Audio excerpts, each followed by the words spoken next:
नमस्कार विद्यार्थी मित्रांनो, रेयांश अकॅडमी मध्ये आपल्या सर्वांचं स्वागत आहे। आपण आपल्या बेसिक सिरीजची सुरुवात केली आहे। तर आजच्या बेसिक सिरीज मध्ये आपण वेगळं काय केलंय तर एक स्कॉलरशिपचा टच देण्यासाठी आपण असं जे स्कॉलरशिपच्या सिलेबस मध्ये तुम्हाला जे काही असतात पण त्याचे बेसिक तुम्हाला काय क्लिअर पाहिजे यासाठी आपण अशा प्रकारे थोडंसं वेगळं असं आज आपण तुमच्या समोर बेसिक सिरीज घेऊन आलेलो आहोत। तर चला आपण सुरुवात करूया। तर हे बघा संख्या काय 48,372 या संख्यात 8 ची स्थानिक किंमत लिहा। काय म्हणलंय 48,372 या संख्येत 8 ची स्थानिक किंमत लिहा। 8 बघा कुठल्या स्थानी आहे एकक दशक शतक आणि हजार म्हणजेच काय 8 ची स्थानिक किंमत किती येणार बरोबर 8,000। आता बघा याच्यामध्ये 35,684 या संख्येत 5,000 ही स्थानिक किंमत कोणत्या संख्येची आहे।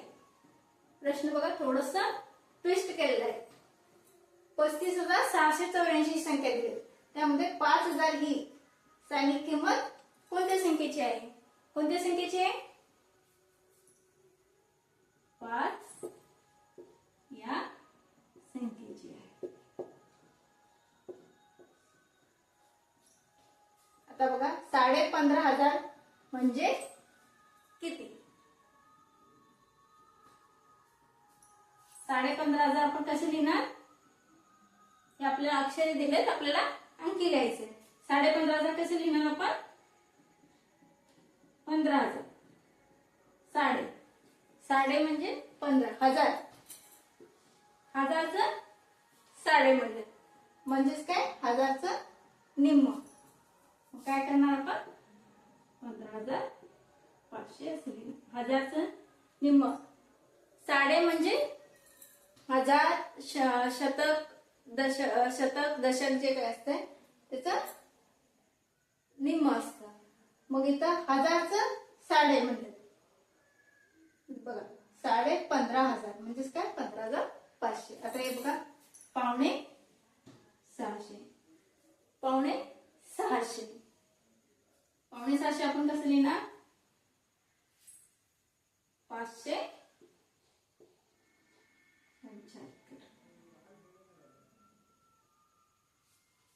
पाऊण हे बघा पावणे म्हणजे 75 आणि 600 नाही कंप्लीट म्हणजेच काय पावणे अजून जाणार आहेत गेलेत का नाही म्हणजेच काय पावणे 600 म्हणजेच 7च्या आधीची संख्या घ्यायची म्हणजेच काय 575। आता बघा 5.5 तास म्हणजे किती मिनिटे एका तासात किती मिनिटे असतात 60 आणि आपल्याला 5 तास पाहिजे त्यामुळे काय करायचं आपण 5 गुणिले 60 आणि तासाचं साडे म्हणजेच काय 30 मिनिटे म्हणजेच काय सायकलचा 30 म्हणजे 330 मिनिटे। आता हे बघा 3.25 तास सेम असंच करायचं तुम्हाला याचं उत्तर तुम्ही स्वतः करून मला कमेंट मध्ये सांगायचंय। आणि तुम्हाला व्हिडिओ इंटरेस्टिंग वाटतोय का हे पण मला कमेंट मध्ये येस नो च्या स्वरूपात सांगा।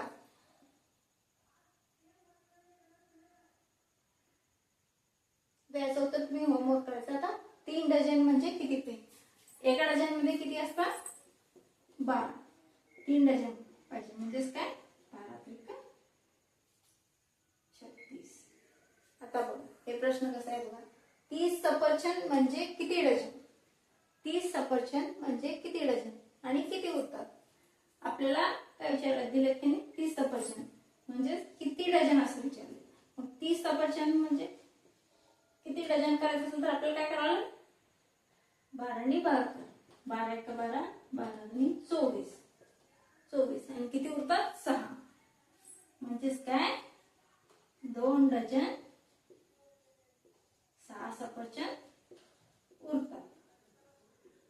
बाकी 6 गोष्टी नाही तर कारण 24 मधून 30 मधून 24 गेले 6 उरतात, म्हणजेच काय 2 डझन 6. 12×24 म्हणजेच काय 2 डझन 6 सफरचंद याचं उत्तर येईल. आता बघा हे बघा 5.5 लिटर म्हणजेच किती मिलीलिटर? आता तुम्हाला 1000 सेम 1000 सारखंच लिटर म्हणजे 1 लिटर म्हणजे किती मिलीलिटर असते? 1000 मिलीलिटर. 1 लिटर म्हणजे 1000 मिलीलिटर असते. मग इथे काय म्हणलं त्यांनी? 5.5 लिटर म्हणलं. 5.5 लिटर म्हणजेच काय? 5000 अधिक 1000च्या निम्म 500 म्हणजेच काय 550 मिलीलिटर. आता 3.25 लिटर. 3.25 लिटरचं याचं उत्तर अशा प्रकारे करून तुम्हाला मला सांगायचं आहे. 1.25 म्हणजेच काय त्याचा 1000 लिटरचा म्हणजेच काय 1 लिटर म्हणजे 1000 मिलीलिटर असतं, म्हणजे 1000चा चौथा भाग. 1000चा चौथा भाग किती येते? 250. आणि 250 आणि 3 लिटर म्हणजेच काय 3250. हे तुम्ही अशा प्रकारे करून उत्तर कमेंट मध्ये सांगायचं. ते बघा 6.5 किलोग्राम म्हणजे किती ग्राम? 1 किलोग्राम म्हणजे किती ग्राम असतं? 1000 ग्रॅम. 1 किलोग्राम म्हणजे 1000 ग्रॅम. म्हणजे आता बघा 6.5 किलोग्राम म्हणजे 6 आणि ग्रॅम किलोग्रामचं निम्म म्हणजेच काय 1000च्या निम्म म्हणजेच काय 6500 ग्रॅम. आता 4.25 ग्रॅम असं सेम 4.25 किलोग्राम म्हणजे किती ग्रॅम? याचं उत्तर तुम्ही सांगता का सांगू? मी सांगते. कारण आता इथं पण 1.25 आहे, इथं पण 1.25 आहे, त्यामुळे आपण बघूया. 1.25 किलोग्राम. 1 किलोग्राम म्हणजे किती? आपल्याला 1000 ग्रॅम आहे. मग म्हणजे 1.25 म्हटलं तर त्याचा 1000चा चौथा भाग. 1000चा चौथा भाग किती येते? 250 म्हणजेच काय 4250 ग्रॅम म्हणजेच काय 4.25 किलोग्राम. आता 5.5 मीटर म्हणजे किती सेंटीमीटर? इथं आपण लिटर बघितले, इथं ग्रॅम बघितले, इथं आपण सेंटीमीटर मध्ये करायचं आहे. मिलीमीटर नाही, सेंटीमीटर आहे. आणि 1 मीटर म्हणजे किती सेंटीमीटर असतं? 100 सेंटीमीटर.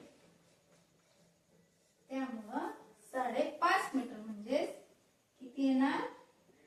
550 सेंटीमीटर. 5 म्हणजे 500 सेंटीमीटर आणि या सेंटीमीटरचं म्हणजेच काय 100. 100च्या निम्म 50 येतं म्हणून 5.5 कसं लिहिणार आपण? 550 सेंटीमीटर. आता 4.25 मीटर. आता बघा किती सेंटीमीटर? 4.25 मीटर म्हणजेच काय? आधी आपण 4 पावणे जाणार आहे त्यातून म्हणजेच काय 4 ची आधीची संख्या घेणार 3 आणि पावणे म्हणजेच काय अर्ध अधिक अर्ध अधिक ते अर्धाचं पुन्हा अर्ध म्हणजेच काय हे बघा पाऊण म्हणजे काय हे अर्ध अधिक हा छोटासा पाव असं म्हणजेच काय. आता याचं अर्ध किती येणार? 50 अधिक 50च्या पण अर्ध 25 म्हणजेच काय 75 सेंटीमीटर. याचं पाऊण 75 सेंटीमीटर असतं. आपल्याला 4.25 मीटर म्हणजे किती सेंटीमीटर म्हणले म्हणून 375 सेंटीमीटर. मग तुम्हाला आजचा व्हिडिओ कसा वाटला? जर व्हिडिओ आवडला असेल तर लाईक शेअर आणि सबस्क्राईब नक्की करा. आणि तुम्हाला जे काही डाऊट्स असतील ते तुम्ही कमेंट्स मध्ये विचारू शकता मला. आणि चॅनलला सबस्क्राईब करायला विसरू नका. आणि याचे आन्सर तुम्हाला मला कमेंट्स मध्ये द्यायचे आणि तुम्हाला व्हिडिओ कसा आवडला तेही सांगायचं आहे. तर आज आपण इथंच थांबूया.